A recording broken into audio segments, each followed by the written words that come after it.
Now, the 3-year-olds. How many do we have? Geez, I thought we had more. 5, 10, 15, 20, roughly 30.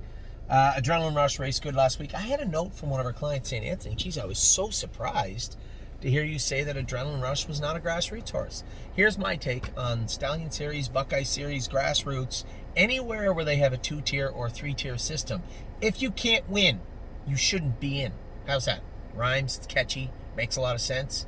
If we can't win the grassroots, we shouldn't be racing in it. And Adrenaline Rush, they could go. Keep in mind, last year, the grassroots twice went in 49 at Mohawk. Adrenaline Rush is a nice overnight horse. We're going to have a lot of fun with him. He is not a grassroots horse. Maybe if they go to Grand River or Georgian or Clinton, we can race him in there to ensure that we have that line on our program that says horses that raced in the grassroots in 2021. So that would be the only way we would put Adrenaline Rush in. I don't think he's a grassroots horse. I don't think there's anything wrong with that. He's going to be a very effective horse for us all year. Blue Monk, very similar take on Blue Monk as Adrenaline Rush. Got roughed up a little bit last night, but they got him in a tougher class than he belongs. That's not Harry or Travis's fault. That's a race office's fault. We entered him in the 15 claimer, non-winners of 10 or 12, and they could only fill the non-winners of 70 with 5 horses or 6 horses. It's ridiculous. So we'll race him somewhere where he can actually get in. Brilliant Corners, a big jump forward, but that's more to do with, 1, a great foundation, and 2, a change in atmosphere, change of program, change of trainer, change of equipment.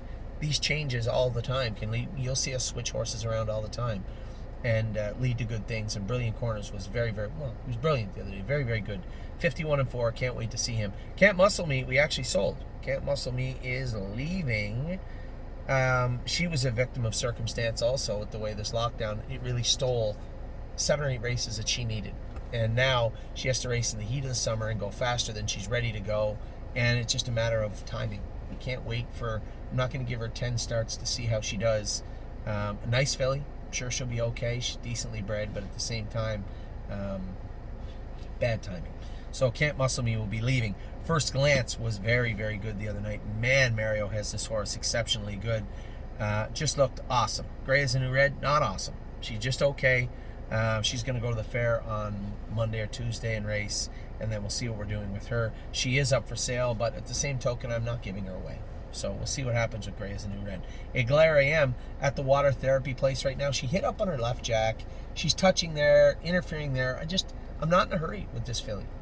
She's not a Stallion Stake filly, and it's very similar to Adrenaline Rush, but even better in the sense that if I can't win the Stallion Series, I'm not chasing them all over Pennsylvania to race against them. I can beat you, fine, but I can race for half as much for free in her backyard. Why am I worried about running to Philadelphia in the Poconos? I'm not. So, Aglarium, probably, I don't think she'll race next week. I think she'll probably race the week after, but we'll see. I'm a Lovely Lady has been fantastic. We get so many really nice 3-year-old trotting fillies and 2-year-old trotting fillies and colts too, but Aglariam and then right back with I'm a Lovely Lady. I'm a Lovely Lady has been great. Just been absolutely great. Very impressed with this filly. Italian Grit raced a little tough, a little bit short the other day. Travis gets him on a regular schedule. We're going to have a lot of fun with him. Jazzy Judy, I have no idea. That's what happens when you get cocky. I really thought, as sure as I was a foot tall, she could not lose her next start if she get in with even remotely the same horses. If she get in with some sort of quiet killer, then fine, maybe, things happen. But I just didn't see her getting beat the way she did. Jim was taking her blood. We were going to see if she tied up maybe. Miss Meringue, running her. She's going to be ready to go at some point in the near future. Mama Knows Best was awesome the other day, second in 56. My Jazz, very, very different, but very similar in the sense that Miss Meringue, My Jazz, Rose Run, Why Not, they're day-to-day. When they tell me they're ready to go, then they're ready to go, and that's where we're at with all 3 of them. My Jazz is not going to be ready to go for the Buckeye. I can't believe I'm saying this. I thought she'd be ready for the Hackett. I thought she'd be ready for the Scarlet and Gray. Certainly thought she'd be ready for the first Buckeye. She's not even going to be ready for the second one. It's frustrating, but these things happen. It's not a broken bone. It's not a torn ligament. It's a bad foot separation. 3 bad foot separations in 1 foot. It's just time. It's time. No Free Lunch was awesome. Win at 52. He'll come back, hopefully, for the grassroots next week. Northern Blizzard will miss the first grassroots, not for any other reason than he bled in his last start. To put him on Lasix, you have to wait 14 days. It's 11 days from his last start to the Buckeye, so timing-wise, he just can't race. But that's all right.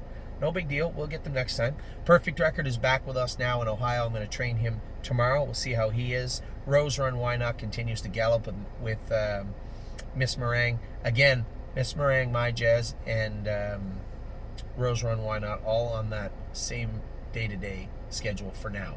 I'm going to update you with something more concrete when I can give it to you, but I'm not going to bullshit you and lie to you now and say, hey, this is the date we have scheduled for. They'll tell us when they're ready to go, and at that point, we'll be ready to go also. So Admirable is in this week. A little hot and cold with this filly, but I'm sure Mark will ever... She looks comfortable, though. She looks like she's pacing better now, so, and he's using her more aggressively, so we'll see how she races in the coming weeks. Sweet Ambitions made a break the other day, regardless of what I categorize it as. Hopefully he can keep her trotting, and be nice to get a win with her in the near future. Tanzanite Tricks Racing tonight at Georgian. Really impressed with this filly. Continue to be impressed with her and excited to watch her race tonight. That's my girl. Continue to be unimpressed, but not in the way where I can't see speed or talent. Just an extension of last year where she's frustrating, but she's trying to learn how to be a horse. And this is what I'm trying to explain to everybody, is that she's just dumb, I guess is the easiest way to put it. And that's not, listen, it's not her fault.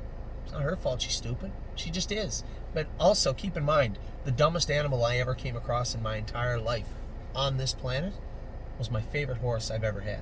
The Big Fred was the dumbest horse on earth. And I love him to death. Always did love him to death. Will remember him till the day I die.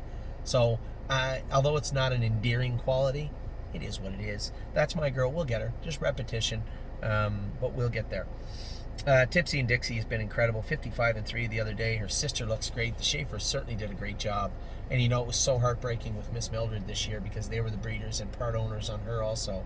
But man, oh man, they raced some good horses there. Walk on the Moon's great. Again, Mario just managed him perfect this year, heading into the grassroots, brimming with confidence. Excited to see him race on the 3rd. Were We Welcome went to Carmen's Barn again. A burn change that leads to a victory or a good race from her. It's not a new story, but at the same time, she did look good the other night. Carmen swears she's a gold filly. Is that right? Okay, show me. You want to race her in the golds, go ahead.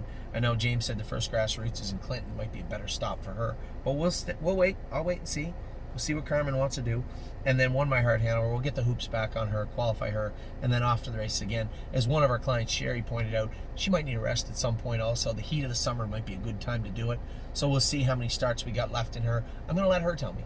Qualify? I can't qualify her. I got too much on the go Tuesday. Probably Hunter or somebody will qualify her Tuesday, and then go from there. We'll leave her without the flip-flops for now, although I think they will have to go back on her. We'll leave her without the flip-flops for now. We'll qualify her with the trot and hobbles on and see how she does on Tuesday, and then go from there with her. 1, I want to see how the shoeing is. 2, I want to see how she feels. Is she tired? Is she ready to go? Can she race right now? And 3, does she fit? Or does she need to be turned out? So that's where we're at. Now you're underway. You have all the updates, all the stables, 2-year-olds and 3-year-olds, and opening. You got it all. We had a great week last week, and man, oh man, I would love to keep it going. So hope you all had a great weekend. It's hot. Rain's coming this week in Ohio, but you never truly know here. Sometimes it's a downpour. Sometimes the sun comes out. It's like it's a very difficult place to gauge the weather. So I will talk to you all this week. Multiple videos, I'm sure, coming your way from the Marion Fair, from stake races to Scioto Downs and the Meadows. You'll be kept up to date as you always are. Take care. Have a great week.